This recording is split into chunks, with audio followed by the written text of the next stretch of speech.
Okay, so I heard through the grapevine that maybe students could use a little help in finding the derivatives of, or the derivative of a parametric equation. So I wanted to somehow come up with a way to show you how to do that since I'm not able to be in school. And before I begin, I think it's helpful to build on what you already know. And the example I'm thinking of is a complex fraction, like maybe 3/5 over 8/5. You could see this complex fraction because we have a fraction over fraction. And I think everyone knows how to simplify this to 3/8. You can think of that as 3/5 divided by 8/5,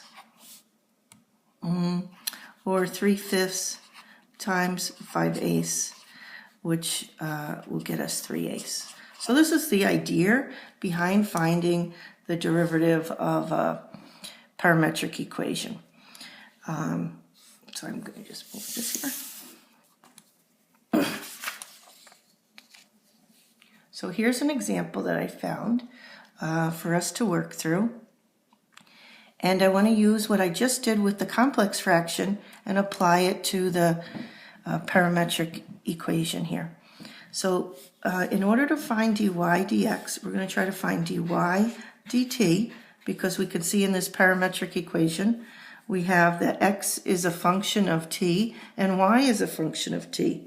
So I can find the derivative of y with respect to t, and then I can find the derivative of x with respect to t, and then put them on top of one another.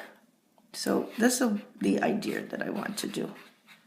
These will cancel, and you can see that we'll have the slope dy dx. Let's try that. We'll have dy dx is equal to, what is the derivative of y with respect to time? That would be 2. And what is the derivative of x with respect to time? That's 2t. So let's replace dy dt with 2 and dx dt with 2t. So we get dy dx is equal to 1 over t. Now sometimes students are uncomfortable with this because we've been doing so many problems that we found that when you find the first derivative, this the derivative of y is with respect to x, and here we're getting t. But the reason that is because x is a function of t and y is a function of t. So you're not going to get the first derivative as it relates to x, because they're both independent of one another. They're functions of t rather than y being a function of x. But what we could do, if you wanted to check this, in this case, we can easily solve for t in both of those equations. X is equal to t squared, so that means that t is equal to the square root of x. So you could also rewrite dy dx as being 1 over square root of x, and this may make you feel better because it's what you're used to seeing, the slope being a function of x. But with parametric equations, generally you don't know the x value. You're usually given a particular time, because this is showing the motion in the horizontal direction, and this is showing the motion of the particle moving in the vertical direction, and given any particular time you could find either the horizontal or the vertical position of the particle. And similarly, not only can you write this as a function of x, but we could take this and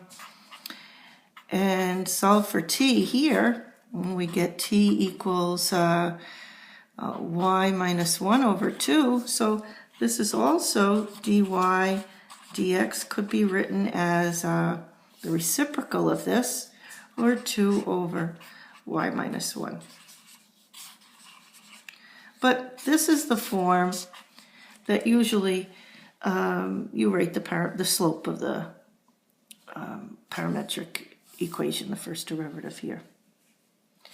I think it might be helpful to check, let me just go back to this, to check if we had dy dx, we have 1 over t. This is what we come up with for the parametric equation. What I can do, since I could easily solve this for t, I can put this is, I'm just checking here, checking my work. Y is 2 square root of x plus 1. And so if I wanted to find dy dx directly, this would be 2 times, like this. I think everybody would agree, finding using the power rule, the derivative of the constant is 0. So dy dx is the same as 1 over square root of x, which is what I had a moment ago when I changed the parametric to the form here. So that was just a way of checking. But generally, this is what you're going to leave your first derivative of a parametric equation in terms of t, not in terms of x. Okay, so here's an example to try to work through together about finding the first derivative of this parametric equation. Well, this is the same as my example problem, the original one, and we just found that dy dx is 1 over t by finding the derivative of y with respect to t over the derivative of x with respect to t. Now, I'm not using the derivative with respect to x that you would normally think to use, because sometimes it's impossible to solve for t in the parametric equations, and so you're stuck with the slope in terms of t. So we're going to try to work with it in this form so that you'll know how to solve an equation of this type. So since this slope is in terms of t and our point is x comma y, we're going to need to determine what t value or what time the location of the particle will be at this point. So we're going to set the x component equal to the t of the x, and we'll solve for t. If we square both sides, we'll get t is 3. And then you want to check and see if this y value, if this time will give you this y value, because sometimes a parametric equation does not need to be a function, and you might have two different y values for a time. So we want to make sure that we have the right y value for this. So if I put t is 3 into my y equation, I'll have 2 times 3 plus 1, and sure enough, that is 7. So when t is 3, then the point will be at the location of square root of 3 comma 7. So now the idea is we need to find the slope when t is 3. So we'll find dy dx is equal to 1 over 3. So we can write the equation of the tangent line using point slope y minus 7 is equal to 1/3 x minus square root of 3. Remember, I told you just leave it like this. You don't need to simplify it into slope-intercept form. This is acceptable, and we'll give you full credit when you take the AP test. So now let's go to another type of question that is frequently found, or they ask you about on the AP exam, is given a parametric equation, can you find the equation or equations of all horizontal or vertical tangents? So when you hear the word tangent, again, we're thinking slope.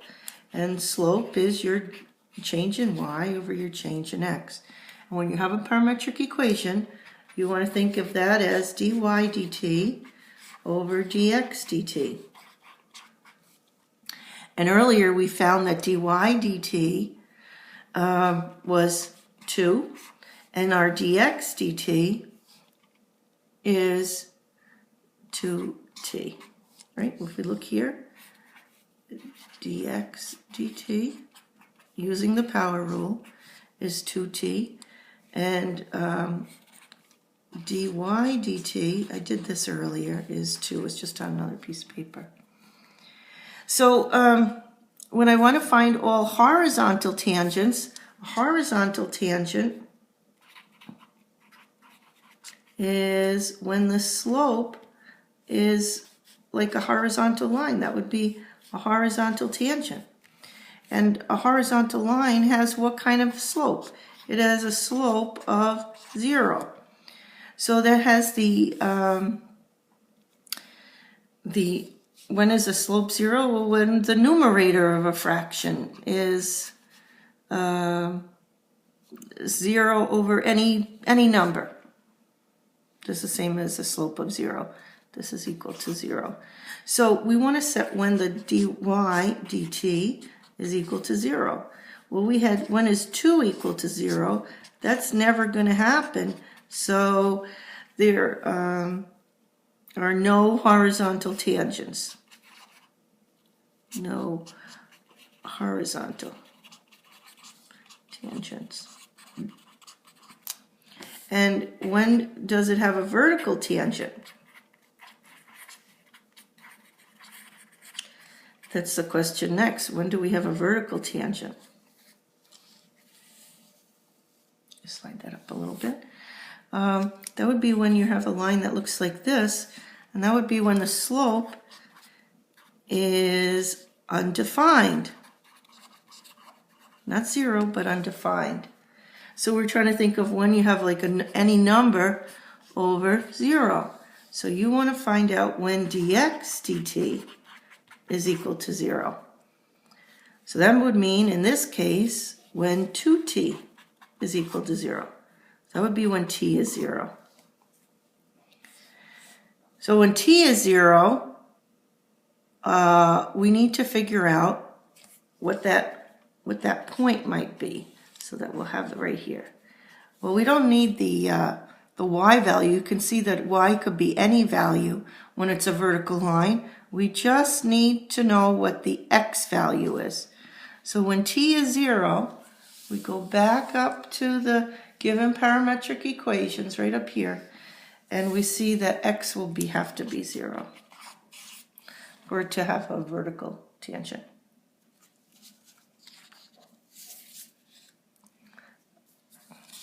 Okay.